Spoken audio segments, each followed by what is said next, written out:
días, Miss. Buenos días con todos, Buenos alumnos. días, Miss.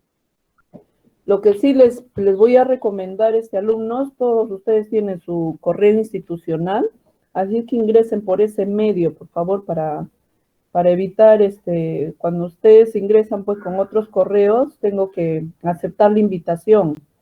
Ya, por favor, utilicen todos ustedes, si están agregados en el Classroom, tienen su correo institucional.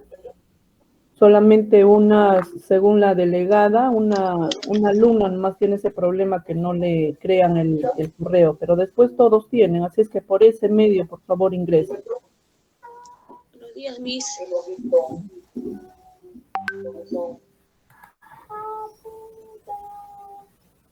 Mani, te calles.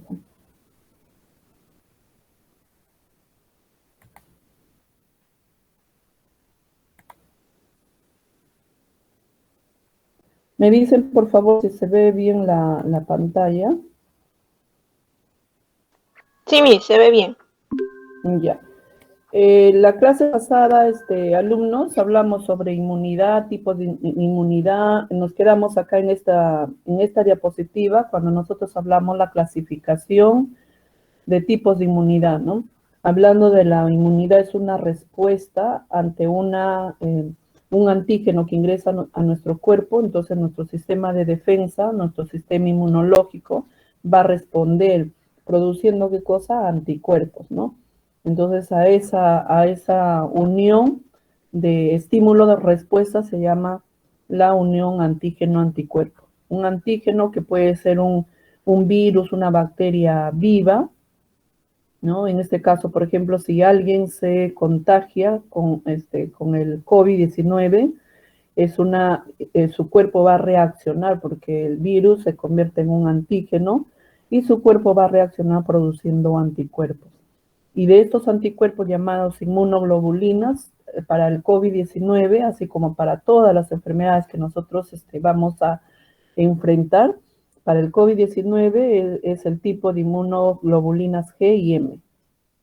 Por eso en los resultados sale IgG, IgM positivo, ¿no? Entonces eso quiere decir que el cuerpo de la persona... ¿Anticuerpos, profesora? ¿Perdón? ¿Anticuerpos? Sí, o sea, son sinónimos, chicos. Anticuerpos o ¿Antígenos? no, antígeno es la sustancia o el microorganismo agresor, antígeno, que Ya. ingresa a nuestro cuerpo. Por ejemplo, la vacuna también se convierte en un antígeno. ¿Por qué? Porque sacan de la estructura mínimo. molecular de todo el virus, no, del virus SARS-2, no, solamente agarran un pedacito Lo mínimo. de ADN, exacto. El laboratorio agarra un pedacito y de ahí producen la vacuna. Entonces, cuando nos inoculan la vacuna, en este caso de la anti-COVID, bueno, ustedes todavía no son vacunados, pero yo sí, entonces mi cuerpo reacciona produciendo anticuerpos. Y esos anticuerpos se llama, en el laboratorio sale como inmunoglobulinas, IG, inmunoglobulinas. Su sigla de inmunoglobulinas es IG. Entonces, en un resultado de laboratorio, cuando nos sacan el hisopado, anti-COVID, sale IgG, sale negativo, pero si saliera, si la persona tiene el virus en su cuerpo, se ha contagiado, sale IgG, IgM positivo. ¿Por qué? Porque son estos dos anticuerpos que se van a producir por el contacto que ha tenido nuestro cuerpo con este virus nuevo. Entonces, estas inmunoglobulinas van a producir nuestro sistema de defensa para contrarrestar el ataque del virus. Y cuanto más cantidad, más carga viral, o sea, la carga viral es la cantidad de virus concentrado, ¿no? Y nosotros sabemos que la mayor carga viral, por ejemplo, ahorita donde está concentrada en los hospitales de UCI que atienden pacientes COVID. Ahí hay mayor carga viral, ¿no? Y si hay personas en la calle que están contagiados, que son asintomáticos, pero están contagiados del virus, basta que haya un lugar muy concurrido, que la gente se concentre más y hay poca ventilación, no se olviden la importancia de la ventilación, esa persona va a contagiar, hay poca ventilación, entonces ahí se dice hay mayor carga viral. Cuando le entrevistan a los especialistas en salud pública, porque tiene que ver todo, ahorita todo tiene que ver con salud pública. Cuando entrevistan por diferentes medios de comunicación a expertos en salud pública, hablan pues de la carga viral, ¿no? Sí. Entonces, para la población dice, carga viral, ¿qué será? O sea, la concentración, en este caso del virus, la concentración de virus que hay en un determinado lugar. Sabemos nosotros que mayor carga viral está concentrada en los hospitales, y de los hospitales no todos los servicios, sino los servicios que atienden a los pacientes COVID. Sí. Por esa razón es que cuando nosotros atendemos a pacientes COVID, para protegernos nosotros, también el personal de salud, porque también nosotros, si bien es cierto, estamos vacunados, y cuando no ha habido vacuna hemos estado más desprotegidos todavía, no estamos en contacto las 24 horas con el paciente, tenemos que salir de la habitación, respirar otro ambiente más ventilado para nuevamente retornar donde está el paciente. No es una atención así directa las 24 horas, o lo que te toca el turno, ¿no? Porque sería atentar contra nuestra integridad, contra nuestra salud y nuestra vida, porque sabemos nosotros que en ese ambiente de la UCI con pacientes COVID hay mayor carga viral. Entonces también nosotros tenemos que protegernos. Si bien es cierto, utilizamos estrictamente todas las medidas de bioseguridad que se conoce, pero también nuestro cuerpo, algunos, porque por más que seamos personal de salud, algunos están con sobrepeso, algunos están con obesidad, algunos están con alguna enfermedad crónica pero controlada, que han decidido seguir trabajando, porque salió una ley que todos los que tienen comorbilidad se van a su casa. Pero nosotros nos hemos mantenido porque gracias a Dios no tenemos esa comorbilidad, al menos yo, gracias a Dios, toda la pandemia desde el inicio he estado ahí. No tengo una comorbilidad, gracias a Dios, entonces por eso nos han mantenido, ¿no? Hemos hecho, como se han ido mitad, el 50% de cada hospital se han ido a su casa, entonces imagínate la sobrecarga laboral, nos han hecho trabajar 24 horas así seguido. ¿Por qué? Porque no había personal. Uy, hemos sufrido bastante, pero eso es pues en casos de pandemia, de epidemia, de pandemia, el personal de salud es igualito como los soldados en una guerra.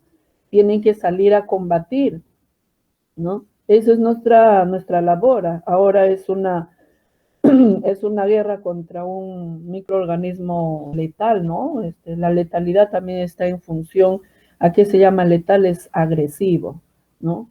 Virulento. O sea, esa característica de un microorganismo, cuando decimos es muy virulento, por su término usted puede decir que, es un virus. No, la virulencia es una característica propia de los microorganismos patógenos que tienen capacidad de hacer daño. Eso es. Hay algunos virus, por ejemplo, ¿no? De la influenza, virus del resfrío común, que son virus tan igual como el COVID.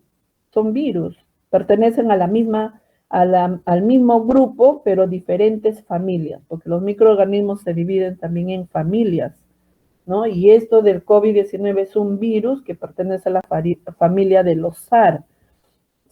En este caso sería SARS-CoV-2, ¿no? Porque hay un SARS de la misma familia, SARS-CoV-1, que no sé si ustedes han estado, claro que sí, seguro han estado más pequeños cuando hubo otra epidemia, no fue pandemia, epidemia de la influenza N1H1, eso era SARS-1. ¿Y la porcina, profesora? No, la porcina si bien es cierto, es un virus, pero pertenece a otra familia, no pertenece al SARS. Del SARS, ahorita se conoce dos tipos. ¿Es la aviar, lo mismo? ¿Perdón? La aviar, la gripe aviar. Sí, son virus, pero de otra familia. Cuando nosotros hablamos de microorganismos patógenos, alumnas, alumnos se divide en 4 grupos, ¿no? El grupo de los virus, de las bacterias, de los parásitos y de los hongos. Del grupo de los virus hay familias, se dividen en familias y esas familias se dividen en un grupo. Lo han seleccionado así los microbiólogos para poder entenderlo mejor a qué familia pertenece, ¿no? Este virus. Porque la gente, la población en general dice, es un virus, pero ¿de qué familia?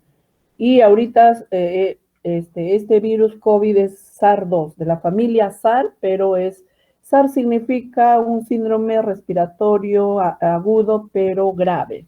Ese es el caso. Profesora, vendría a ser una mutación. Las mutaciones, no, porque la clase pasada les dije que los microorganismos patógenos alumnos son tan antiguos como el hombre, o sea, no, lo que ha hecho la humanidad, el hombre, es descubrirlos, pero ellos han existido siempre, son tan antiguos. Para hacernos una idea nomás en la época por ejemplo, de nuestra historia, de los incas, había muchas malformaciones congénitas, malformaciones genéticas, pero como nosotros sabemos por historia que era una población que politeísta, creía en varios dioses, ¿no? Entonces salía un niño con defectos, decía es un castigo divino, y los eliminaban, los metían en un hueco así profundo, los metían y los eliminaban, porque ellos creían de que era un castigo divino, una malformación, que ahora nosotros conocemos en la actualidad. Las malformaciones pueden ser genéticas, congénitas, pero no tienen nada que ver con la divinidad. O sea, en otras palabras, Dios no manda un hijo por castigo, un hijo deforme por castigo, sino puede ser por un gen defectuoso en caso de las malformaciones genéticas, o por que la mamá no se cuidó durante su embarazo y no se desarrolló bien su bebé, pero no es un castigo. La ciencia nos descubrió eso, ¿no? Actualmente. Entonces, por ejemplo, había personas que convulsionaban, por ejemplo, ¿no? Ellos lo tomaban como que estaba poseído por el demonio. Y ahora sabemos que las convulsiones es una enfermedad producida por un desarreglo, una alteración del sistema nervioso central, y que también la ciencia ha avanzado para controlar esas convulsiones, esa descarga paroxística cerebral. Hay medicamentos que controlan esa mala actividad cerebral, los anticonvulsivantes. Entonces, por eso en la historia, el hombre también ha ido descubriendo cómo estamos hechos por dentro, ¿no? Entonces ahí, por eso es que existió y existe ahora la medicina, la ciencia médica que explica todas las causas de todas las enfermedades que padece la humanidad. Entonces, como SARS-2, alumnos, es un tipo de virus atípico quiere decir que no se veía anteriormente, porque las neumonías, alumnos, las neumonías son producidas, el 100% son producidas por bacterias, no por virus. O sea, todo lo que nosotros conocemos ahora, los pacientes que entran a un estado de neumonía ya es que ataca la bacteria o los hongos, atacan a los pulmones, porque tenemos nosotros, y en anatomía funcional ustedes lo van a saber, que el sistema respiratorio tiene 2 partes, ¿no? El sistema respiratorio alto y bajo. Pero ya cuando hay compromiso pulmonar ya se llama neumonía. El paciente entra a un estado de neumonía. Puede nosotros decir que está en la fase inicial de una neumonía o una neumonía severa, ¿no? Fase inicial porque ya hay compromiso pulmonar del 5%, 10%, eso nos ayuda, por ejemplo, una radiografía, una resonancia magnética, una tomografía torácica. Ahí evidencia alteraciones en la estructura pulmonar derecha o izquierda, y dada al 100% de los pulmones, sacan un porcentaje y le dan el 5% de compromiso pulmonar, 10%. Y eso es lo que ha hecho ahora el COVID. O sea, es una neumonía atípica, por eso es que nosotros le decimos atípica, porque no hay neumonía por virus. Las neumonías que nosotros conocemos, que la humanidad conoce y nosotros como personal de salud conocemos, es causada por bacterias. Y también las bacterias dañan los pulmones y ahí como microorganismo oportunista también puede ser dañado también por hongos. Pero la prima infección es pulmonar y es por bacteria. Pero cuando se inició el primer caso en Wuhan, China, los médicos chinos evaluaron a esa persona, el caso cero en su país, donde después de ahí ya por la migración se abarcó todo el mundo. Entonces ellos vieron que los síntomas que presentaba esta persona no eran unos síntomas comunes. Y le sacaron la radiografía. Luego de eso, vieron compromiso pulmonar, una neumonía, le sacaron exámenes de esas secreciones y vieron que no era bacteria que había producido la neumonía, sino era un virus. Entonces ahí, en el laboratorio, dijeron, ¿qué tipo de virus es? ¿No? Entonces ahí determinaron que era un virus atípico, o sea, un virus diferente que el resto de los virus, ¿no? Entonces ahí pues se inició la pandemia, alumnos, y por la misma migración que hay de la persona de un país a otro y de ese país a otro y todo, y así como una ramificación sale el virus acompañado por las personas, porque el virus no viaja solo, viaja con las personas. El virus, si un enfermo estornuda o tose, por ejemplo, en una baranda, puede ser del micro, puede ser una baranda de una puerta, ¿no? Ahí se queda el virus y a los de 6 a 8 horas se muere. Pero si tú antes de esas horas agarras ese lugar donde hay el virus, esa baranda, y te llevas la mano a la boca o a los ojos o a la nariz, está ingresando el virus a través de esa mano contaminada, ¿no? Por eso es que hay que cortarle el ciclo, ¿cómo? Lavándose la mano. Hay que cortarle el ciclo, ¿cómo? Usando en la calle alcohol o alcohol gel. Entonces ahí cortamos ese ciclo de contagio y dejamos que el virus se quede ahí y muera, porque termina su ciclo. Y eso también recién lo han investigado, que cada vez que hemos ido avanzando con la pandemia, se ha conocido más a profundidad qué tipo de virus es, de qué familia pertenece, que son neumonías atípicas, los síntomas característicos del COVID, que nosotros le llamamos en salud síntoma diferencial. Signos diferenciales, síntomas diferenciales. O sea, presenta el paciente, pero ¿qué le hace diferente a otra infección respiratoria pulmonar? ¿No? ¿Qué le hace diferente? Entonces, ¿da fiebres altas? Sí, de 39 a más, ¿no? Por ejemplo, eso es atípico, porque las neumonías de 38 para arriba ya es fiebre. Entonces, no necesariamente vamos a ver 39 temperaturas altas para poder nosotros decir es una neumonía. Pero el virus COVID sí da fiebre alta. Eso era un síntoma diferencial a otro tipo de neumonías. El paciente después dijeron de que se le va el sabor y el La olor. pérdida de olfato. Claro, el sabor y el olor. Entonces, eso también es una característica típica de esta infección por el COVID-2, que no se presenta en otro tipo de neumonías. Entonces, se ha ido descubriendo, hemos ido conociendo al virus y los laboratorios han hecho su parte, ¿no? Ahorita siguen produciendo. Primero han estado en investigación para que puedan ver de qué tipo, de qué estructura molecular estamos hablando. Han visto bien a ciencia cierta cómo está hecho el virus. Profesora. Entonces, cogieron un pedacito de su estructura molecular y de eso han hecho las vacunas. Profesora, Sí, disculpe, sí, ¿el dime. COVID proviene de algún animal? ¿Es confirmado eso? No, ahorita como es un virus nuevo, también la humanidad lo está conociendo.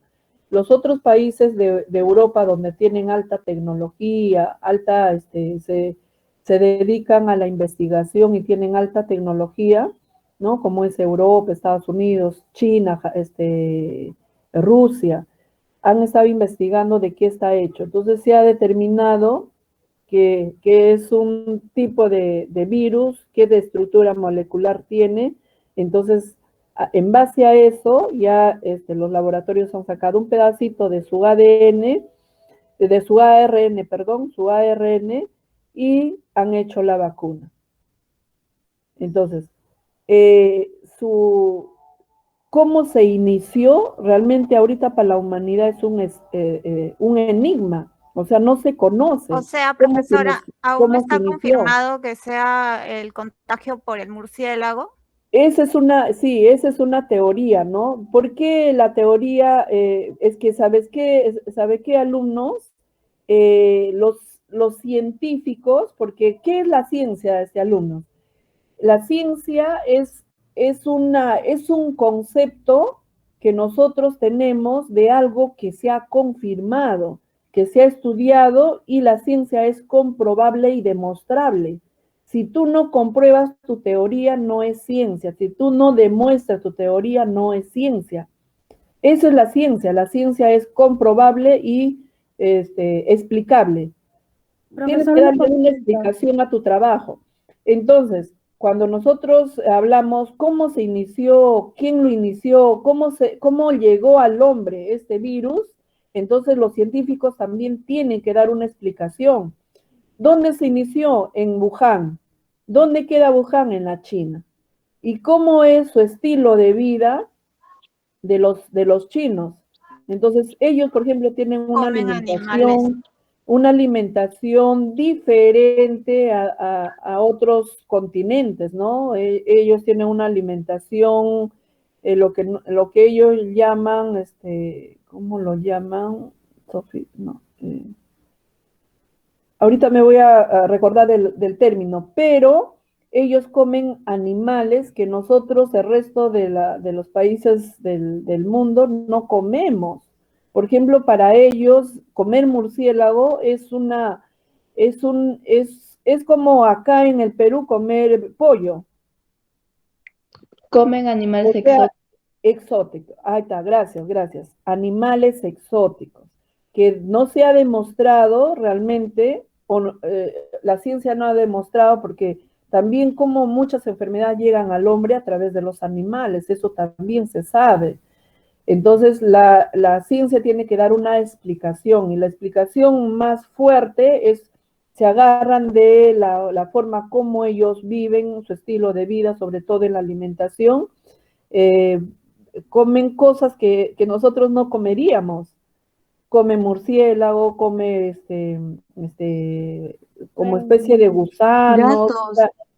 o sea, animales que no se ha demostrado, al menos Ratas. la ciencia no ha demostrado que son comestibles. Porque todo lo que nosotros comemos, alumnos, es porque la ciencia lo ha demostrado que es garantía su carne para los humanos.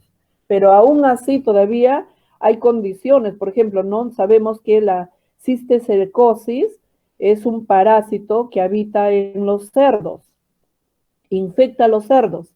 Entonces pasa al humano a través de su carne contaminada. Eso sabemos. Si bien es cierto, el cerdo está demostrado científicamente que es una carne que puede procesarlo nuestro cuerpo, puede utilizar las proteínas, las grasas de esa carne en beneficio de nuestro cuerpo, se ha demostrado. Pero también un animal enfermo también puede transmitir al humano a través de esa carne contaminada. Eso se conoce. Pero en caso de Wuhan y de la China en general, porque ese es su estilo, su forma de comer, comen lo que nosotros no comeríamos, ¿no? Un murciélago, ¿cómo vamos a comer acá? Dios mío, nos morimos. Profesora, Entonces, también dicen pero que sí. Sí, El sí. animal también que contagió fue el pangolín.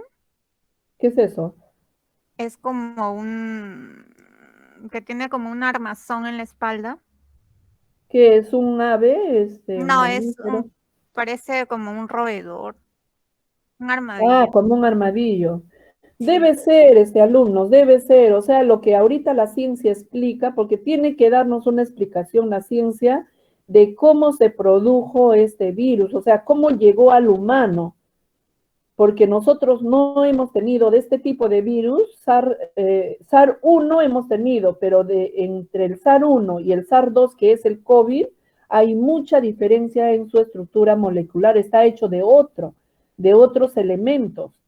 Parece como que fuera así, ¿no? Lo que nosotros llamamos Frankenstein. O sea, un poco de cada cosa y se ha construido un monstruo. ¿Por qué? Porque justamente eso se llama mutación. Porque es muy agresivo. Este virus COVID es muy agresivo porque a los días de ingresar a tu cuerpo, necesita 7 a 10 días para que se reproduzca así en millones y te haga daño. Porque lo que tú inhalas por la vía respiratoria debe ser 10,000, 100,000 con un estornudo o con una tos del enfermo, inhala tu cuerpo, pero ahí inmediatamente Te dejas no vas a presentar los signos y síntomas. sin Le da saturar. el virus, toma su tiempo, ya se ha descubierto que es entre 7 a 10 días, toma su tiempo para que empiece a multiplicarse. Y como ingresó por vía aérea, entonces está en tus pulmones, comienza a multiplicarse por millones y recién ahí empieza a hacer daño. Cuando empieza a hacer daño, el cuerpo se defiende manifestando signos y síntomas, ¿no? Es muy poco tiempo para que ustedes se den cuenta, alumnos, el virus de la influenza es el virus de resfrío común. El virus de la influenza, cuando tú te ingresa a tu cuerpo, el virus necesita entre 5 a 7 días. Pero ¿qué pasa? Empiezan los síntomas y signos y a los 2 o 3 días se va. Se muere el virus en tu cuerpo. Se muere porque tu cuerpo reacciona y como no es virulento, lo elimina con facilidad. Porque ya nosotros tenemos la defensa suficiente para combatir ese tipo de virus. No es agresivo, porque uno, por la gripe, el resfrío, no te mueres, no se complica, a no ser que el paciente tenga otra infección que se puede complicar, porque resfrío, el virus está en tus vías aéreas altas, no baja tus pulmones. Entonces empiezas con todos los síntomas del resfrío y después a los 2, 3 días se va. Lo que uno hace es tomar antigripales, no para el virus, sino para los síntomas, porque te da malestar general, rinorrea, fiebre, y para eso es que tú tomas un antigripal. No es que ese antigripal tenga un medicamento que va a matar al virus, no. El virus, por su historia natural de la enfermedad, no tiene cura, pasa. Así como aparece en tu cuerpo, también tu cuerpo lo elimina y desaparece. En cambio, este COVID también pertenece del grupo de los virus, pero este COVID es mucho más agresivo, es más virulento. Entonces, por eso es que Deja secuelas, Miss. claro, la ciencia tiene que dar una explicación a la humanidad. ¿Y quién representa a la ciencia a través de la Organización Mundial de la Salud? La Organización Mundial de la Salud tiene que darnos una explicación al mundo de cómo se formó, cómo llegó al ser humano, por qué vía, cómo llegó al ser humano y a hacernos daño a nivel mundial. Entonces, hasta ahorita se sabe, alumnos, que es por comer esos alimentos, carne de animales exóticos que no están comprobados científicamente que son comestibles. Por eso es que el resto del mundo no come, solamente China y algunos países asiáticos, ¿no? Entonces, esa respuesta nos ha dado la ciencia a través de la Organización Mundial de la Salud. Pero, acá viene el pero. A lo largo de esta pandemia se ha evidenciado muchos aspectos de que el virus que se inició la pandemia no es el virus que tenemos ahorita. Son mutaciones, ahí va el término de mutación. Mutación quiere decir cambio en su estructura molecular. O sea, hacen la vacuna para el virus inicial, pero después de ahí encuentran en los pacientes fallecidos, hacen investigan sus secreciones y se dan con la ingrata sorpresa de que es un virus diferente al virus inicial. Entonces a eso nosotros llamamos mutaciones, o sea, muta, cambia. Entonces, por ejemplo, ahorita a nosotros todo el personal de salud nos han puesto la vacuna porque hemos sido los primeros en ser vacunados. Nos han puesto la vacuna hecho con el ARN del virus inicial de la pandemia. Pero ahorita se habla de variantes, se habla de mutaciones.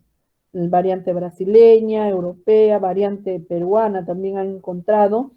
¿Por qué? ¿A qué justifica esa variante? Que son diferentes al virus inicial y son más virulentos. Entonces, yo que estoy vacunada con esa vacuna del virus inicial, ahorita no puedo bajar la guardia porque me puedo contagiar de una variante. Entonces, mi cuerpo va a reaccionar ante esa variante porque no tiene anticuerpos para esa variante, ¿no? Entonces, por esa razón, aún estando vacunados alumnos, tenemos que seguir cuidándonos. La vacuna es una herramienta básica, que nos va a servir para defendernos, porque nos anticipamos. Con la vacuna, ¿qué queremos lograr? Nos anticipamos a que le damos una herramienta básica a través de la vacuna, nos anticipamos para que nuestro cuerpo pueda producir anticuerpos contra el COVID-19. Pero, ¿me puedo enfermar yo estando vacunada? Sí, porque ahorita hablamos de variantes, entonces, pero mi cuerpo está más protegido porque tiene ya los anticuerpos que ha producido gracias a la vacuna. Eso es la vacuna, por eso es que la gente, hay un grupo de población que son antivacuna, dicen no, que la vacuna no hace nada. Las vacunas, alumnos, yo les he dado una tarea de cómo se inició el programa ampliado de inmunizaciones, entonces ahí han visto cómo se inició y cómo ha sido todo su crecimiento en cuanto a la investigación. Han sacado nuevas vacunas, lo han incluido en el esquema nacional de vacunas. Entonces, y ahora también seguro, ¿no? Ya cuando pasa la pandemia, porque según los expertos, los investigadores, dice que este COVID no nos va a proteger de toda la vida. Quizá este SARS-2 ha venido a la humanidad a quedarse, así como todas las enfermedades inmunoprevenibles, que vamos a tener que vacunarnos anualmente, todos los años, así como la influenza estacional, tenemos que vacunarnos todos los años, porque quizá el virus ya va a formar parte de nuestra vida cotidiana, ¿no? Entonces tenemos que anticiparnos en vacunarnos antes de desarrollar la enfermedad. Eso es. Entonces, cuando nosotros hablamos, alumnos, de inmunidad, hablamos de dos tipos, activa y pasiva, ¿no? En la activa también hay activa artificial mediante las vacunas y activa natural mediante ya la enfermedad, ¿no? Las vacunas, lo que a mí me han puesto, entonces a mí me han puesto vacunas contra el COVID, entonces mi cuerpo ha producido inmunidad activa artificial mediante las vacunas. Muchas personas de salud también se han enfermado antes que nos vacunen. Entonces ellos han hecho una inmunidad activa natural por la misma enfermedad. Entonces, tanto yo como el personal que se ha enfermado antes de vacunarnos, los dos hemos hecho inmunidad activa. Yo artificial a través de las vacunas y el personal que se ha enfermado ha hecho una inmunidad activa, natural, mediante la enfermedad activa. ¿Cuál de los dos le sometemos más a nuestro cuerpo cuando nos enfrentamos a la enfermedad activa? Imagínate, no es como que nosotros producimos anticuerpos, pero con el virus dormidito, inactivo. Producimos anticuerpos, pero con la agresividad del virus, ¿no? Entonces nuestro cuerpo también reacciona en ambos produciendo anticuerpos, pero si sistema nervioso, sistema inmunológico no está bien fuerte, no está bien preparado, la persona se complica, desatura, hay mayor compromiso pulmonar, entra a la UCI y de ahí intubado tiene dos caminos, se recupera o fallece, ¿no? Entonces, tiene mucho que ver con la inmunidad de cada persona. Hay personas que han logrado superar el virus, hay personas que no. Por ejemplo, el primer caso del paciente que ingresó a la UCI, salió también por la televisión, era un sacerdote que tenía una comorbilidad que era obeso. Esa es una comorbilidad, no, es una enfermedad, la obesidad no es una condición. Esa obesidad al padre lo terminó de complicar, porque él se contagió, según refirió después, ya cuando salió se recuperó muy bien. Dijo pues de que unos sacerdotes también vinieron de Italia, de Europa, y Italia antes del Perú, Italia y toda Europa ha estado más contaminado con casos muy terribles, ¿no? Más que nosotros. Entonces vinieron de Italia, tuvieron una reunión y ahí se contagió el padre. Entró, se complicó y a los días nomás de presentar los síntomas, 3, 4 días, se complicó más, comenzó a desaturar, se fue a Rebagliati y ahí lo tuvieron, no mejoraba su cuadro y lo tuvieron que intubar. Está intubado el padre, casi 3 meses.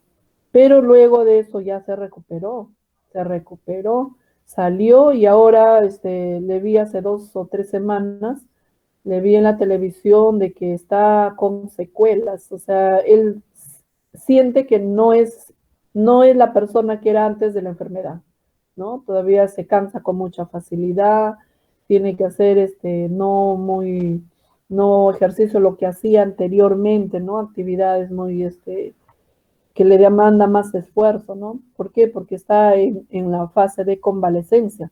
Entonces, eso quiere decir que su cuerpo ha sido dañado, se ha sometido, incluso la intubación misma, alumnos. El hecho de que el paciente tenga un tubo en la boca, endotraqueal, es un trauma. Si no, nosotros lo mantenemos sedado al paciente para que se duerma, porque el paciente, si está consciente, siente que hay un tubo que le está obstruyendo la vía aérea, por más que el ventilador le dé todo el oxígeno al paciente, pero cuando está consciente lucha con la máquina y no nos conviene, se puede extubar. Entonces lo que el médico intensivista nos indica es que hay que sedarlo, ¿no? Le ponemos mercuronio, que es un sedante fuerte, y el paciente está como dormidito. Entonces se deja llevar por la máquina hasta que se mejore su cuadro de neumonía que tiene. Porque si el paciente entra a intubación es porque ya ha hecho neumonía, o sea, un compromiso pulmonar, ¿no? Severo. Entonces, eso es lo que hace. El virus ataca muy cruelmente y la mayor parte de fallecimiento ha sido en nuestros adultos mayores. ¿Por qué? Porque es por su comorbilidad. Nosotros, una pena de que los adultos mayores, el 99% de nuestros adultos mayores tienen alguna comorbilidad, 1, 2 o a veces 3, a veces 4, ¿no? Sufren de la hipertensión arterial, son diabéticos, sufren de problemas hematológicos o sufren de cáncer, aparte de su colesterol alto, sus problemas cardíacos más renales. O sea, nuestros adultos mayores, todos, el 99% de nuestros adultos mayores tienen comorbilidad. Por eso les ataca el virus a ellos y ellos más fácil fallecen, ¿no? Entonces, por eso, de todos los muertos, como el 80% han sido adultos mayores y el resto, el 20% ha estado entre los adultos jóvenes con comorbilidad y también niños con comorbilidad, ¿no? Entonces, eso es, alumnos. Y el otro tipo de inmunidad pasiva, mediante hay dos tipos también, artificial y natural. Artificial es con un antisuero. Esta inmunidad pasiva artificial es de poca duración, Cuando nuestro cuerpo produce inmunidad pasiva, pero en forma artificial, por un antisuero, por ejemplo, para hacerles un ejemplo, en esta inmunidad pasiva artificial que dura muy poco tiempo es, por ejemplo, ¿no? Te muerde una serpiente, ¿no? Te fuiste de viaje, de paseo, y te mordió una serpiente, y inmediatamente ahí nadie lleva pues un antisuero consigo. Inmediatamente tienen que llevarla a un hospital y todos los hospitales en sus emergencias tenemos antisuero. Entonces, le ponemos el antisuero para contrarrestar el veneno de la serpiente y no llegue a la circulación, porque si llega a la circulación, ya a través de la circulación sanguínea, distribuye el veneno a todo el cuerpo y hace un shock séptico y la persona fallece por intoxicación del veneno.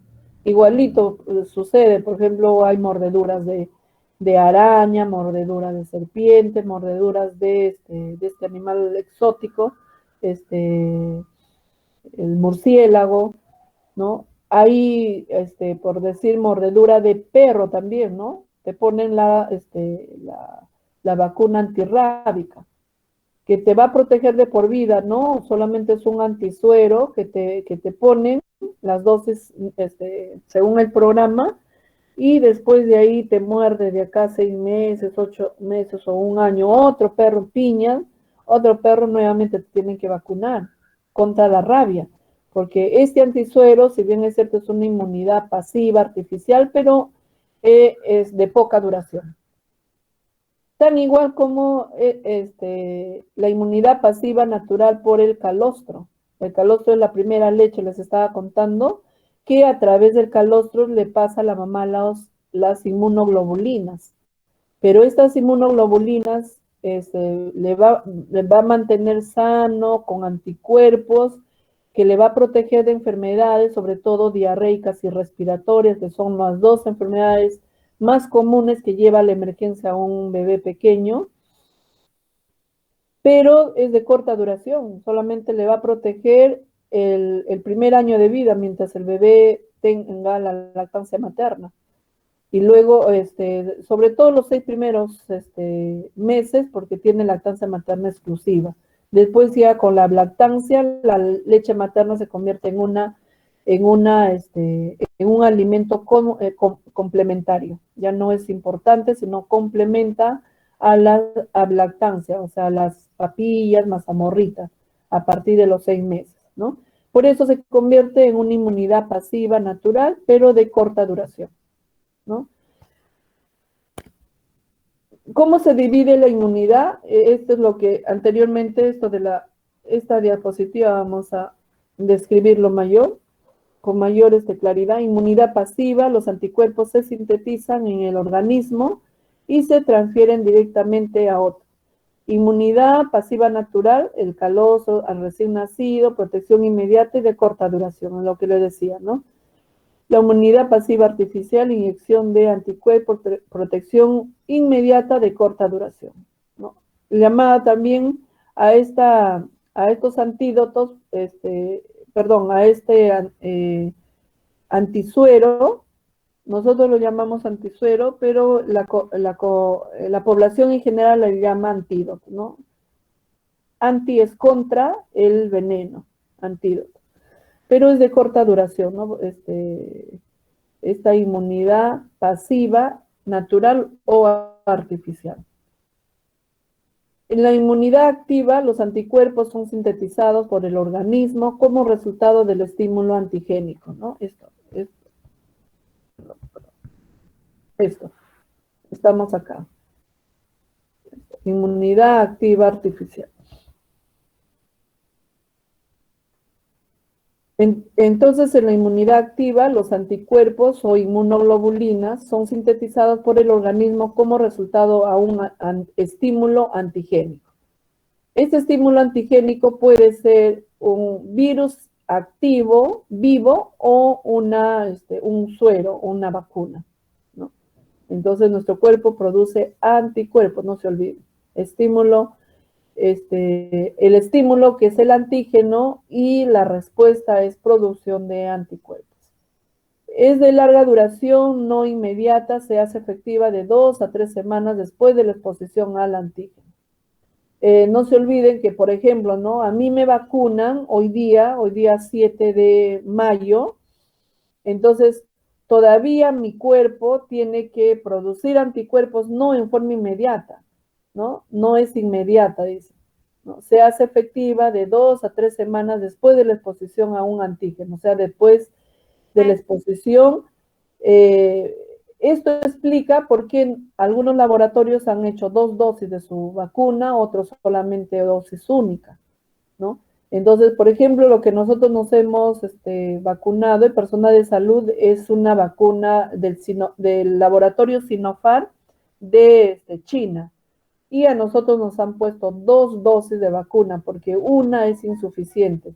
Tiene que ponernos la segunda dosis para que después de 2 a 3 semanas de exposición con el antígeno, que es la vacuna, podamos recién nuestro cuerpo producir anticuerpos o inmunoglobulina, ¿no? Se dan cuenta, no es inmediato, no podemos nosotros en forma irresponsable decir, hoy día me vacunaron y adiós la mascarilla, no.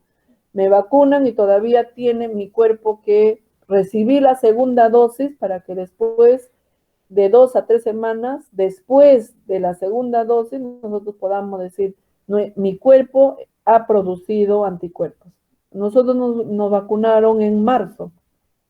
En marzo nos vacunaron y para la fecha ya estamos mayo, ya mi cuerpo ya produjo anticuerpos, o sea, ahorita, si es que yo me contagio con el COVID, pero el COVID no la variante, sino el virus inicial de la pandemia. Si me contagio, ¿podré desarrollar la enfermedad? Claro que sí, pero la ventaja es que como mi cuerpo ya tiene anticuerpos contra este virus, voy a desarrollar una enfermedad muy leve. Quizá me dolerá la cabeza, quizá tendré fiebre, como un resfrío. Tomo cosas calientes, me alimento bien y estoy aislada 2 semanas y se me pasa. No voy a tener complicación. Esa es la gran ventaja que uno tiene cuando se vacuna. No es que te inmunizan y adiós la mascarilla, sino imagínate los países europeos que ya terminaron, Estados Unidos terminaron de vacunar a su población, ya no usarían mascarillas. Pero cosa muy diferente. Yo he visto reportajes, alumnos de la vida actual. Yo les invito a que ustedes investiguen actualmente cómo es la vida en China, donde se inició la pandemia. Ellos ahorita están haciendo su vida normal. Y no sé si será realmente cierto, pero hay que investigar más, porque yo he visto un reportaje de que la China ahorita está haciendo su vida normal. Ya no usa mascarilla, ya no se ha presentado casos de la enfermedad, y mientras todo el mundo estamos sufriendo esta pandemia y con ello sufriendo económicamente, socialmente, ¿no? O sea, daño económico, social en el sentido de que murieron gente. Económico es que nuestra economía de todo el mundo se ha dañado. De todo el mundo se ha dañado, unos más que otros, pero se ha dañado.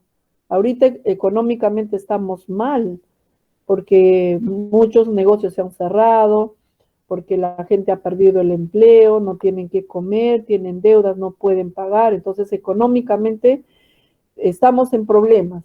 Y a eso se suma también el problema social en que la gente ha perdido a sus seres queridos o lo tiene enfermo que no puede costear sus gastos médicos y toda una tragedia.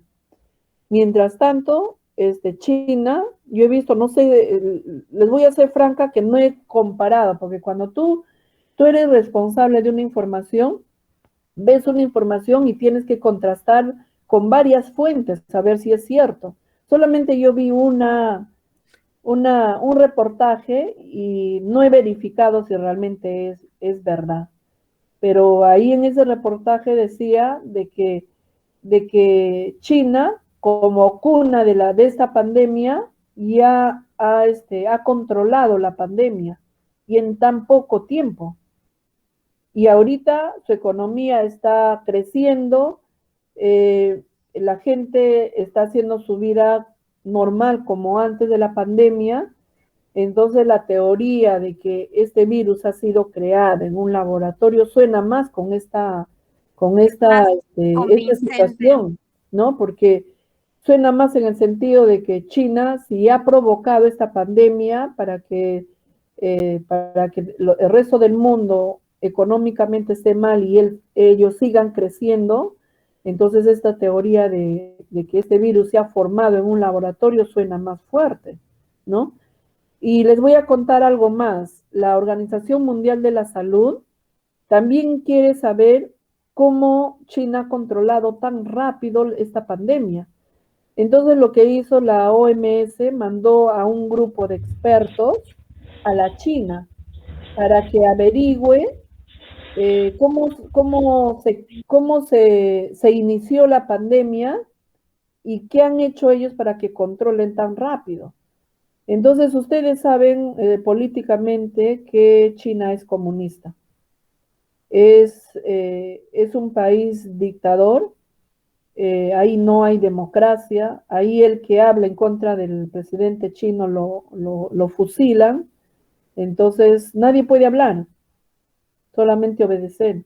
Es un país grande económicamente, sí, uy, ha crecido y económicamente que todo el país usamos productos chinos. O sea, ellos económicamente han crecido desmesuradamente. Entonces, ¿qué pasó con esta comisión que fueron a Wuhan? El presidente chino no les dio pase, no les permitió hacer tal investigación. Entonces no les dieron, si bien es cierto, ingresaron a la China, fueron a Wuhan, quisieron investigar, recopilar datos, porque un investigador recopila datos para que haga después un estudio serio, pero nadie, todo herméticamente, nadie le daba información más profunda de lo que ellos querían y total que indirectamente les cerraron las puertas, ¿no? Y la comisión tuvo que regresarse sin ninguna respuesta para una investigación seria. Entonces no se sabe realmente alumnos, pero por estas variantes, y la forma como China ha controlado la pandemia, hay una posición fuerte de que este virus ha sido creado en un laboratorio. O sea, en otras palabras, es una guerra biológica. Lanzaron un virus para alterar la economía mundial. Sí, dime.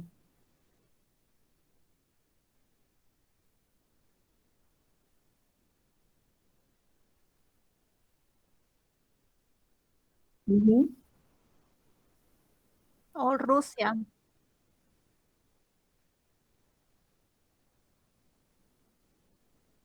ujú.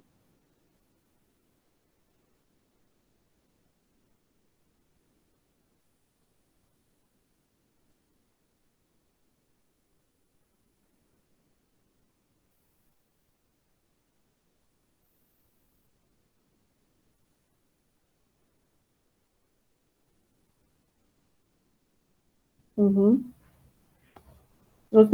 Ustedes saben, alumno, que los países más poderosos del mundo ahorita están fraccionados en dos grupos, ¿no? Los neoliberalistas o los capitalistas y los comunistas. Ahorita el comunismo tiene un papel muy importante en la economía mundial. Ahí está China, está Rusia, los dos países poderosos, de una política muy diferente a Estados Unidos. Estados Unidos también ha cometido muchos errores en esta pandemia. Primero que Donald Trump, el que estuvo en la pandemia en la primera fase, ahora está Biden. Trump cometió muchos errores, minimizó el efecto de la pandemia, incluso él no usaba mascarilla, decía de que mejor hay que tomar lejía, o sea, muchos errores minimizando la verdadera magnitud de la pandemia. Entonces, nosotros no podemos ser ajenos a eso, sabemos que el país más poderoso del mundo es Estados Unidos. Eso sí no lo podemos nosotros negar, y Rusia, China lo sabe. Pero estos dos países, Rusia y China, que son aliados, que son de una política diferente, que son comunistas, también igualito económicamente también están creciendo y están logrando acaparar económicamente muchos países, incluso de América Latina. Todos los productos son chinos, no son americanos, lo que usamos nosotros. Productos importados, y no solamente de nuestro país, sino de toda América Latina. Entonces, ahorita hay una guerra entre las dos posiciones políticas. ¿Quién comanda la economía mundial, ¿no? Y ahí el otro aliado también es Corea del Norte, que tiene la misma política de Rusia y de China. Entonces, nosotros a veces cuando yo escucho decir, pero a nosotros qué nos interesa que haya la tercera guerra mundial si estamos tan lejos, ¿no? Pensamos así, o pensaban, porque yo nunca he pensado, pensaban así del virus. Cuando se inició en Rusia, en China, estamos tan lejos, estamos al otro lado del mundo, no va a llegar a nosotros, ¿no? Pero mira, llegó en un corto plazo, porque ¿por qué COVID-19? Porque se inició en noviembre del 2019 y el caso cero en nuestro país llegó en marzo del 2020, pero antes llegó a Europa, ¿no? Salió de las personas en Wuhan, los que se iban a Estados Unidos, por eso llegó a Estados Unidos, a Europa, y después de Europa ya a toda América Latina, ¿no? Entonces eso es lo que pasa, o sea, y ahorita hay una pugna de poder mundial. Nosotros, lógico, como países en vías de desarrollo, tenemos que estar pendientes en lo que pasa en el mundo, sí, porque imagínate una tercera guerra mundial, cosa que hemos estado muy próximos, no estamos tan alejados, a una tercera guerra mundial. Antes de la pandemia, ha habido un roce bastante serio que pendía de un hilo de que se provoque la tercera guerra mundial con Corea del Norte. Se recuerdan que había una pugna entre Corea del Norte y Estados Unidos.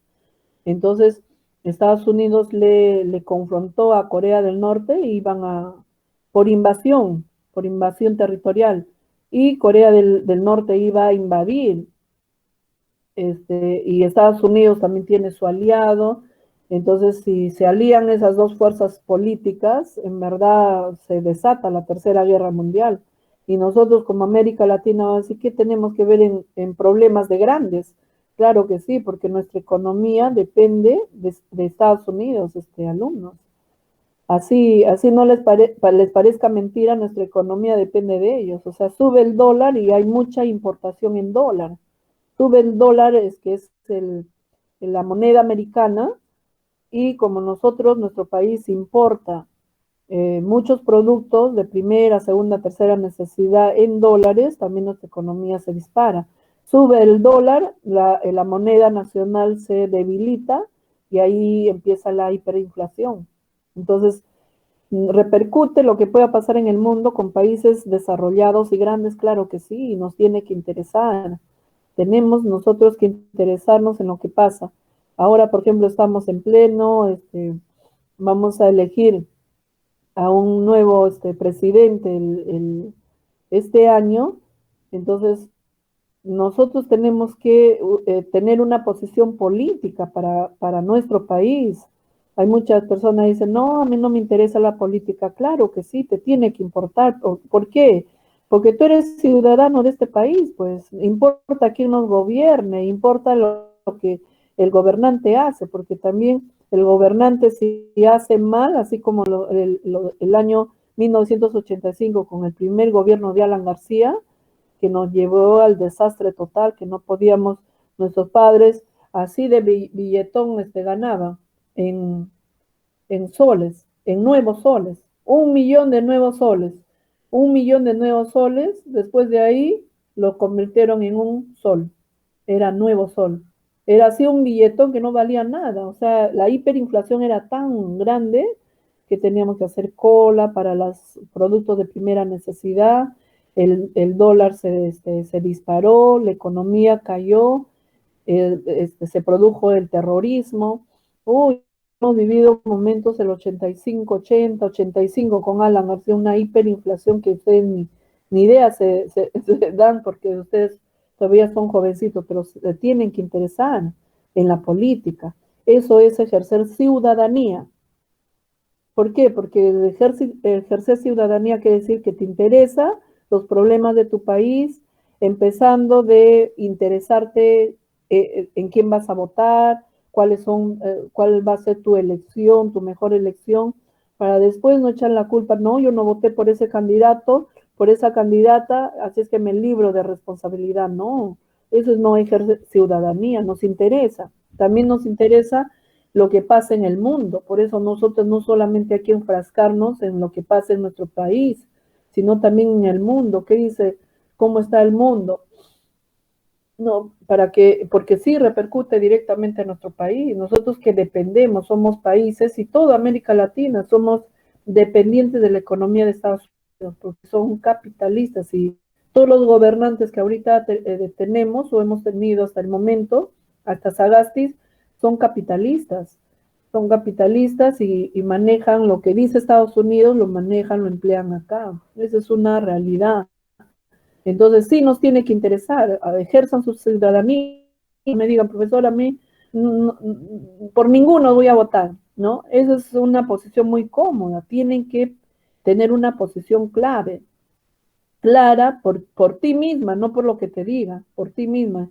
Y ahorita tienen ustedes la gran ventaja, alumnos, que tienen modo de averiguar todo, de saber todo, porque dice país que no tiene memoria, país que comete el mismo error, y nosotros ya no estamos para cometer el mismo error, alumnos. Nosotros tenemos riqueza natural y en todo índole somos ricos, si no hemos sido mal administrados. Eso es el problema, no es porque no tengamos recursos. En el mundo nos envidian por tener los microclimas que tenemos nosotros, la variedad de todo, fauna, todo lo que es la Amazonía, o sea, tenemos todo, si no hemos sido mal administrados, ese es el gran problema. Todos los años, presidente que ha entrado, presidente que ha robado, y para el pueblo oportunidad, nada. Entonces queremos nosotros, pues, ejercer nuestra ciudadanía. Tienen que ejercer, tienen que tomar postura clara, pero de información que ustedes puedan sacar, no influenciado por nadie. Eso es lo peor de nosotros, de que nos influencian. No, vote por tal persona. No, ya yo porque soy tu amiga ya voy a votar por tal. No, tienes que informarte responsablemente porque sí nos interesa, porque de acá seguimos en pandemia y todo este año vamos a seguir en pandemia, alumnos, mientras no nos vacunen a todos. Hasta que un grupo no esté vacunado, ese grupo puede seguir produciendo en su cuerpo el virus y de otras variantes, y sí seguimos nosotros sin controlar la pandemia. Si bien es cierto, es importante las vacunas para el control de la pandemia, pero también la bioseguridad que uno maneja, porque todos los expertos dicen que este virus ha venido a quedarse. Así es que hay que empezar a convivir con este virus. ¿Y cómo empezamos a convivir? Sabiendo cómo se transmite y usando las medidas de bioseguridad, ¿no? Sabemos que lo cortamos lavándonos la mano y con abundante jabón, porque su estructura molecular por afuera es grasa. Entonces arrasamos cuando nosotros nos lavamos la mano con abundante jabón, nos lavamos la mano y arrasamos, ahí cortamos el ciclo de contagio. Uso alcohol, el ciclo de contagio. Uso adecuadamente mi mascarilla, todo que me cubra toda la boca y la nariz bien pegado, y después doble mascarilla, doble protección, triple protección, mi protector facial. Entonces, por donde camine no me puedo manipular la cara, tengo que, mis manos sucias, uso mi alcohol, cada contacto que tengo, uso de mi alcohol. O sea, eso va a ser nuestra nueva vida. Entonces, de algo nos ha enseñado el virus, de que la limpieza corta con todo el proceso de contagio. Eso sí. Entonces, si no teníamos costumbre de lavarnos la mano, entonces ahora con esta pandemia sí tenemos que lavarnos la mano, porque es importante no solamente para este virus, sino para todos los virus, para todas las bacterias, todos los microorganismos, porque no le damos chance de ingresar a nuestro cuerpo. Y cada enfermedad, alumnos, lo que nosotros llamamos en el ciclo de contagio, tiene una salida y tiene una entrada. Salida es de cómo sale del cuerpo del enfermo, y entrada, cómo ingresa a la siguiente persona. En este caso, el ciclo de contagio del virus, sabemos que es por la boca, por la nariz, incluso por los ojos. Se ha demostrado que muchos se han contagiado por los ojos, porque se protegen bien por la mascarilla. ¿Y cómo te contagiaste? Porque no tienes protector. Y si por ejemplo, manejas pacientes con COVID, de hecho, te tienes que poner tu protector, tus lentes. Tenemos unos lentes especiales para que nos proteja, cosa que nosotros no estemos, estemos expuestos, pero no nos contagiemos, ¿no? Entonces, eso, alumnos, tenemos nosotros que saber, claro que sí, nos tiene que interesar con mucha razón todavía. Inmunidad activa artificial, es esto, estoy desglosando de esta diapositiva. Estamos en inmunidad pasiva artificial y natural.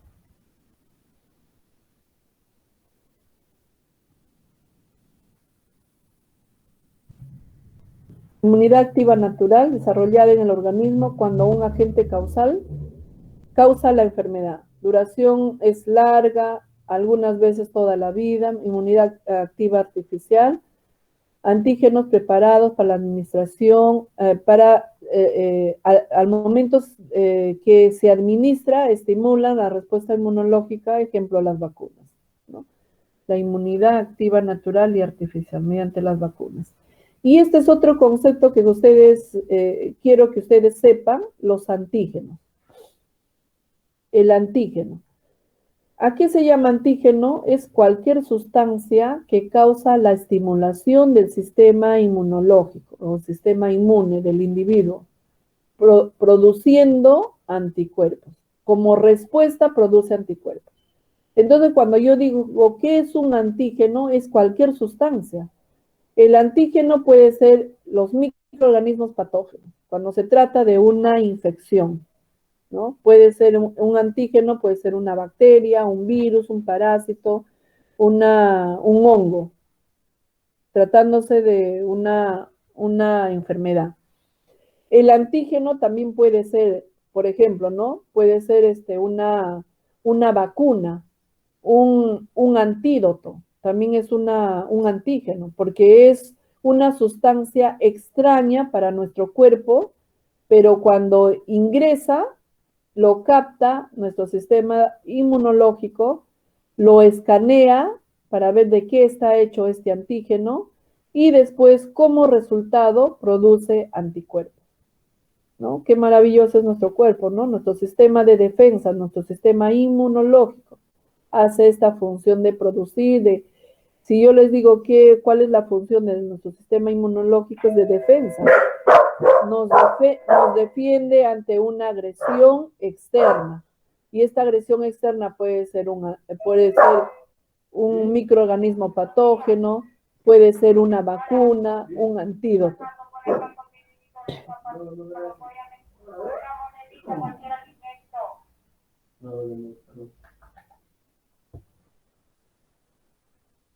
¿El antígeno son extraños al organismo? Claro que sí, ¿no? Por más que sea una vacuna es extraño, es una sustancia extraña para nuestro cuerpo. Por eso es que a mí me ponen la vacuna y mi sistema inmune se va a defender. Lo va a identificar, lo escanea y ve de qué está hecho, y como lo ve dormidito, entonces aprovecha en producir anticuerpos. Entonces, si yo tengo anticuerpos en mi sistema de defensa, que si hay una enfermedad activa, alguien me contagia, entonces mis anticuerpos salen a defenderme y se reproducen, se replican, se reproducen, y hay cantidad de anticuerpos, en este caso el COVID, la inmunoglobulina G y M, de ese tipo, que van a salir en los resultados que nos toman, si tenemos o no COVID, va a salir positivo. Positivo quiere decir que mi cuerpo se reprodujo en gran cantidad las inmunoglobulinas G y M para combatir la infección activa. Entonces, el antígeno son sustancias extrañas. Es de naturaleza proteica, ¿no? Es de naturaleza proteica. Por más que nosotros digamos, pero es un virus. El virus no es un microorganismo vivo, está hecho de ARN, o sea, solamente una estructura molecular, pero esta estructura molecular es proteica. Ahí, como antígenos, podemos mencionar a los microorganismos patógenos, como las bacterias, virus, parásitos, y como sustancias también, como antígenos, como sustancias, también la proteína, las proteínas como el polen, albúmina de huevo, productos metabólicos, células sanguíneas. Acá es lo que yo quiero llegar. ¿Por qué estos productos se convierten en un antígeno? Antígeno, alumnos, es anticuerpo, o sea, contra nuestro cuerpo. O sea, son sustancias que no forman parte de nuestro cuerpo, son sustancias extrañas, que cuando ingresan a nuestro cuerpo, nuestro sistema inmune nos defiende, produciendo estos anticuerpos. Entonces, también, por ejemplo, hay personas que son alérgicos al polen, proteína del polen, alérgicos incluso a la albúmina del huevo, a productos metabólicos, sustancias sanguíneas. Por eso, por ejemplo, ¿no? Cuando a un paciente se le va a transfundir sangre porque la hemoglobina está demasiado baja y que no puede, porque cuando nosotros decimos de hemoglobina, hablamos, ¿hay o no anemia? Estamos con una hemoglobina adecuada, mayor de 11 gramos por decilitro. Si bajamos de esa unidad, por ejemplo, 9 y 10 es una anemia leve. De 6 a 8 es una anemia moderada y menor de 8 gramos por decilitro es una anemia severa. En moderada y severa, si el paciente está muy delicado, se le tiene que transfundir. El médico dice, hay que transfundirle sangre. Entonces, primero, antes de la transfusión, ¿qué tienen que hacer? Tienen que hacer una muestra de compatibilidad sanguínea. O sea, yo no puedo recibir cualquier tipo de sangre. Cada persona tiene un grupo y un factor de sangre. Entonces, si es diferente, qué tipo y qué factor tienen que hacer una prueba de compatibilidad para saber qué tipo de sangre es la que puede recepcionar y qué no. Si nosotros no le hacemos esa prueba de compatibilidad o el laboratorio no le hace la prueba y nosotros le administramos cualquier grupo, va a ser una reacción anafiláctica. Va a reaccionar en forma negativa. El paciente se pone rubicundo, está con prurito en todo el cuerpo, el paciente se pone cianótico, el paciente hasta puede convulsionar por incompatibilidad sanguínea. Entonces, por eso es que antes de transfundirle al paciente sangre, tenemos que ver que le hayan hecho una compatibilidad sanguínea, porque si no, esta sangre también se convierte en un antígeno, un extraño para el cuerpo del receptor. Entonces puede hacer una respuesta a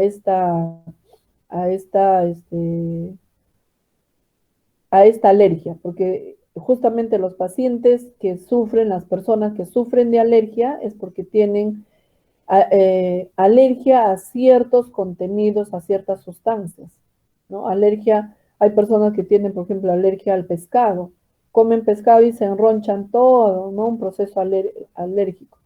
O pueden ser alérgicos a la albúmina del huevo, o sea, la parte blanca, a la proteína del huevo, y ya no comen huevo, pues. Hay productos que son, que pertenecen al grupo de los alergénicos. Entonces, si pertenece al grupo de los alergénicos, tienen que evitar su consumo porque sí, estos alimentos se convierten también en un antígeno, que ingresado su sistema de defensa lo va a identificar, va a ser ajeno y si no produce un anticuerpo, el paciente puede fallecer, ¿no? Entonces, eso es importante. Entonces, el antígeno es cualquier sustancia que causa estimulación del sistema inmune. Y como una respuesta, el sistema inmunológico produce anticuerpos, ¿no? Contra este antígeno. Y estos son los anticuerpos. Anticuerpos llamados también moléculas de inmunoglobulina. No se olviden, cuando vean textos, anticuerpos es sinónimo de inmunoglobulina. ¿Y cómo es su sigla? IG. IG. Entonces nosotros decimos IG para el COVID, IgG, IgM. O sea, inmunoglobulina de tipo G y de tipo M. Entonces el anticuerpo son moléculas de inmunoglobulina y estas inmunoglobulinas se producen en nuestro cuerpo gracias a las proteínas. Esas proteínas que nosotros consumimos diariamente en el desayuno, almuerzo, comida. Entonces la función de las proteínas es la función de regeneradora de tejido y productora de tejido. En este caso, la función es de productora. Producen inmunoglobulinas. Las proteínas, las macromoléculas que nosotros consumimos, por ejemplo, un pollo, consumimos carne, consumimos huevo, pescado, al final nuestro organismo lo va a procesar, lo va a metabolizar en aminoácidos. Y estos aminoácidos son cadenas de aminoácidos que hacen que son proteínas y que van a producir la inmunoglobulina. Y en general todas las células de nuestro cuerpo. Y la inmunoglobulina es una célula que pertenece al sistema inmune, que se sintetiza tras la exposición de un antígeno y que puede combinarse específicamente con él, ¿no? Esa combinación de antígeno-anticuerpo, esa reacción, siempre se va a dar en el cuerpo, ¿no? Ante un antígeno como respuesta a producción de anticuerpos, o sea, inmunoglobulina.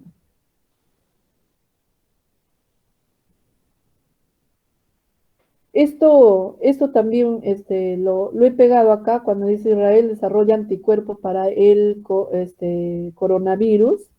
Ustedes saben que hay países que están más desarrollados en cuanto a tecnología en salud, la ciencia está mucho más avanzada. Entonces, me llamó la atención para poderles poner acá estos anticuerpos, alumnos, en muchos países, ¿sabes de dónde los sacan? De los mismos pacientes que padecen COVID y que han mejorado. O sea, en otras palabras, cuando un paciente está infectado con el COVID y lo tienen en un hospital, Entonces le extraen su sangre y en la sangre va a estar pues el virus, el SARS-2, el virus del COVID. Lo llevan a un laboratorio y lo van a extraer solo los anticuerpos, porque desde el momento que ingresó a este paciente este virus, COVID, el SARS-2, ingresa como un antígeno y su cuerpo del paciente va a responder produciendo anticuerpos, o sea, inmunoglobulinas IgG y IgM. Entonces el enfermo está con el COVID, está con el virus, pero su cuerpo también tiene anticuerpos. Entonces, ¿qué le hacen a este paciente? Le extraen su sangre. Lo llevan al laboratorio y de ahí, de esa sangre, lo van a separar los anticuerpos, o sea, el IgG y IgM. Y ese anticuerpo le ponen a otro paciente que está iniciando la enfermedad. Le ponen el anticuerpo y el paciente ya no llega a la fase crítica que va a necesitar una cama UCI, sino mejora su cuadro en esta fase inicial de la enfermedad. Eso es lo que están haciendo en Israel y dice les ha dado un buen resultado con el suero del enfermo. ¿Y acá en Perú lo están realizando o no?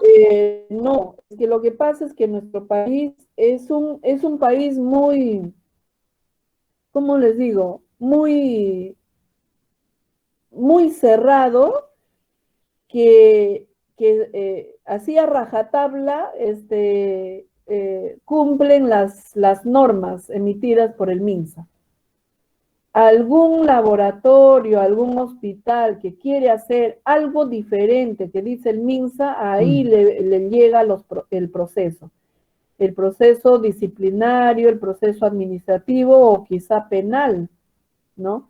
Por esa razón es que los científicos peruanos no dan un paso adelante, Profesora, por el temor a ser procesados. Eso sucedió, ¿sabes qué, alumnos? Un ratito para terminar, eso sucedió con la ivermectina y la hidroxicloroquina. ¿Se recuerdan que al inicio estaba bien difundida, pero después la Organización Mundial dijo que no va y lo retiraron. Entonces ahora los médicos no recetan, y si recetan lo hacen muy a escondidas, porque hay médicos que sí creen en la ivermectina, pero como es una norma del MINSA, no se atreven a recetar así abiertamente. Entonces, muchos países han hecho esto, lo que Israel ha hecho. Sacaban el suero del enfermo, lo sacaban sus anticuerpos y le inyectaban al otro paciente enfermo. Entonces cortaban el ciclo de la enfermedad y el paciente ya no ingresaba a la fase crítica que necesita un ventilador mecánico.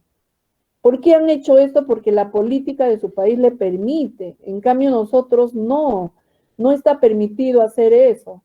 En muchos países sí, cuando ustedes ven la información, muchos países practican esto y por eso han controlado muy bien la pandemia, pero mientras el MINSA no se pronuncie, nadie puede hacer, porque sería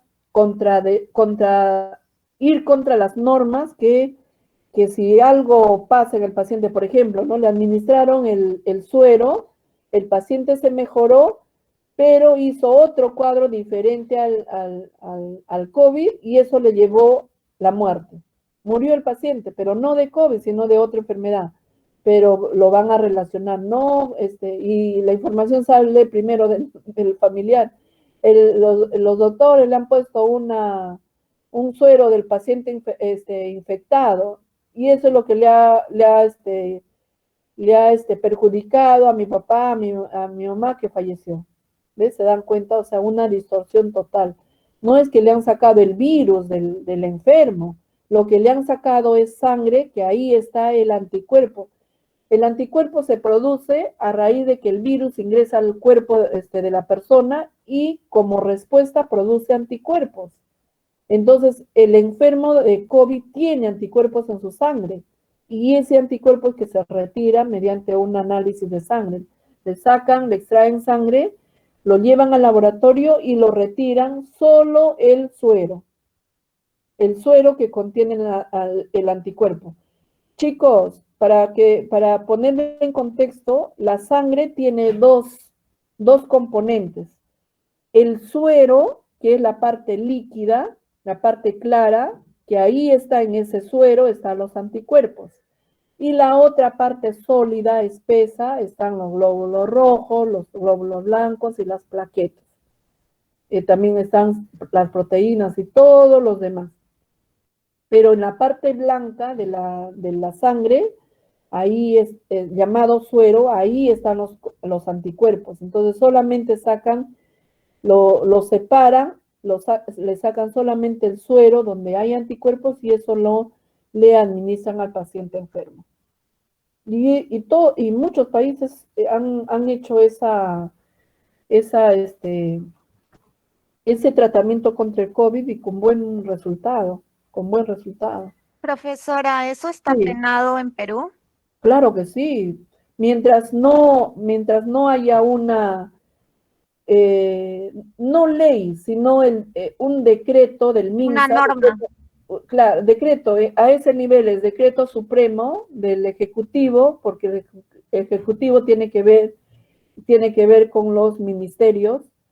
El Ejecutivo dice, se saca un decreto, el uso del suero que tiene anticuerpos de un enfermo da buen resultado para poder contrarrestar el virus. Entonces, ya con ese decreto que es ley tipo ley, pero es del Ejecutivo, le manda al MINSA y el MINSA saca la información para el uso de este proceso en todos los hospitales, ¿no?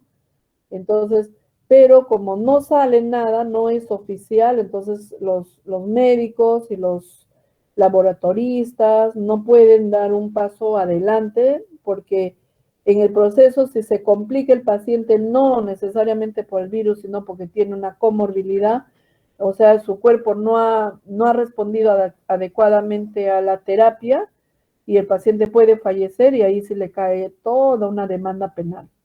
Y nadie quiere pues ir a la cárcel por ayudar a salvar vidas, ¿no? En la vida. Entonces, mientras no está normado, no se puede atrever. No se pueden atrever a hacer eso. Pero en otros países sí, les ha dado buen resultado. Y también otra teoría de la China dice que sí, ellos también han utilizado, por el cual han combatido fácilmente el virus. ¿Será cierto? Es todo un estudio y una situación que hay que sacar información para tener más claro cómo China ahora ha controlado muy bien la pandemia, ¿no? Pero seguimos nosotros con las normas de salud del MINSA, así que no podemos hacer nada que no esté normado. ¿Qué son las vacunas o productos biológicos?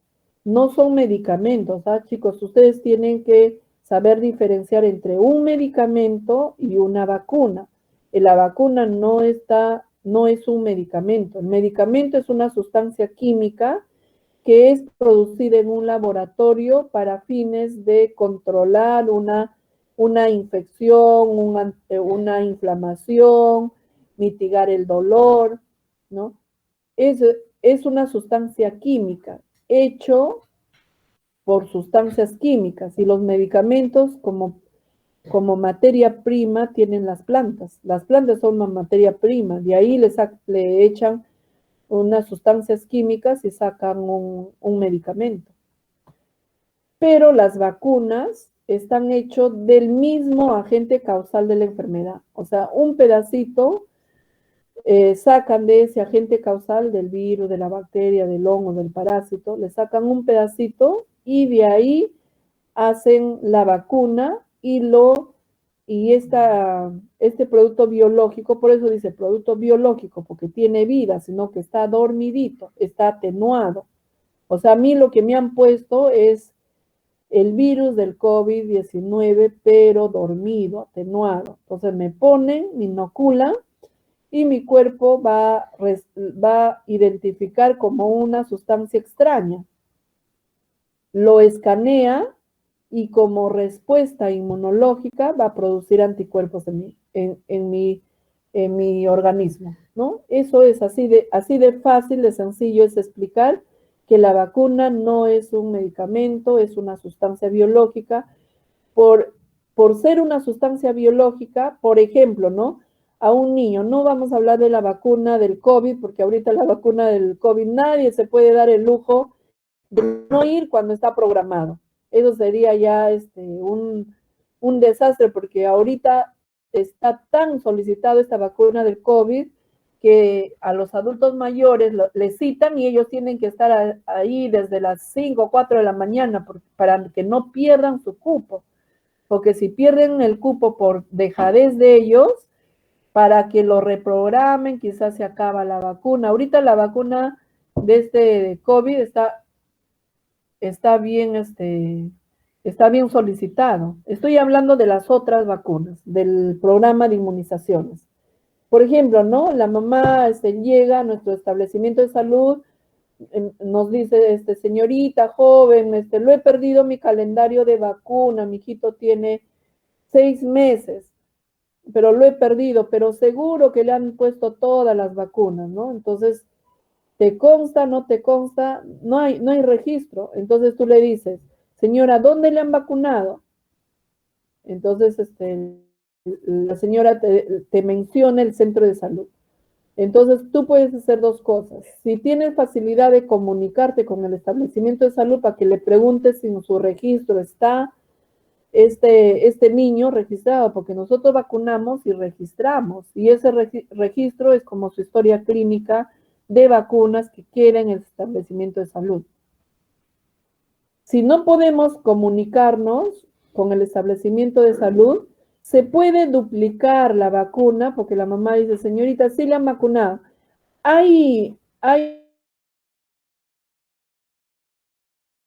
Por ejemplo, si es derecho, entonces, a esa marca, porque como sea sintética, es un por el momento de inyectar al recién nacido, y esa marca después de ahí va a cicatrizar y queda una cicatrización, tiene meses de bebé, y tú le puedes dar la marca. Entonces ahí estás seguro que le puedes dar que antihepatitis B también es una vacuna que se pone al recién nacido. Entonces la señora no sabe precisamente porque quizá no lo han hecho en su delante de mamá. No se entiende. No se escucha bien. No, gracias. Gracias. Entrecortado.